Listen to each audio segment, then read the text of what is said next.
All right, so if I was using the why component in my subject, right, keeping in mind the 4 commodities, the things that people are interested in is money, time, status, and a sense of meaning, right? And the wants, I want more control, I want more security, I want more acknowledgement, I want more belonging, or I want to be special, okay? So if I was keeping those things in mind, when I'm speaking, I would say, today I'm going to talk about the engaging voice. Who doesn't want to be engaging? We all want to be engaging. We want to be memorable. We want people to like us. We want to make sure we've got the ultimate control over our conversations, that we know that our listeners will listen. Well, you have to pay attention to a few things. The first thing is it takes 7 seconds for somebody to determine whether they're going to trust you or not. It's an unconscious behaviour, and it's 93% of our communication is non-verbal information. My mum in the past, she used to say to me, don't use that voice tone with me. And I used to scratch my head as a teenager and think, what is she talking about? I didn't mean it, until I had a teenage daughter. And I listen to the way she speaks to me and I think, is she for real? That's rude. And she's going, no, I'm not. And I'm saying, yes, it sounds rude. And so we know that voice tone creates meaning to our words. Sometimes a different meaning to what we meant. So, for example, we speak and then somebody else hears something else. So our voice tone and our body language conveys information to others beyond words.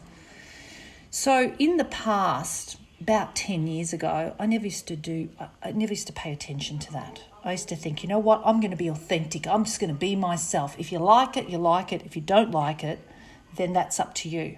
Until I learnt recently that emotional intelligence says that we need to be aware of those that listen to us, and our authenticity should be adjusted to the needs of others so then we can actually reach them, right? So I went, oh my goodness, no point me being authentic and nobody listening. So now I know that if I continue this in the future, I know that I will have more engagement with people, deeper conversations, and I'll be more memorable. People will feel that I care about them when I'm speaking.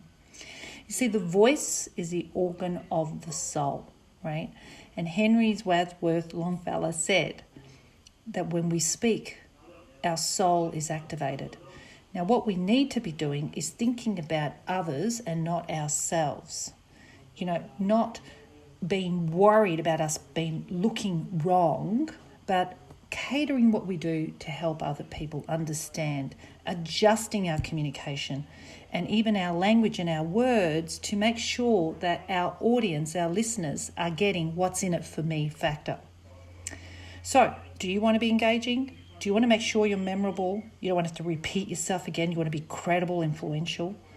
We need to think of how our audience gets that bit that they need, which is what's in it for me. So today I want to explain about 3 things that we can do to make sure that our voice is going to be heard and that we are engaging, because it is only the tip of the iceberg. We need to be looking at the mindset, we need to look at the message and how we're delivering it.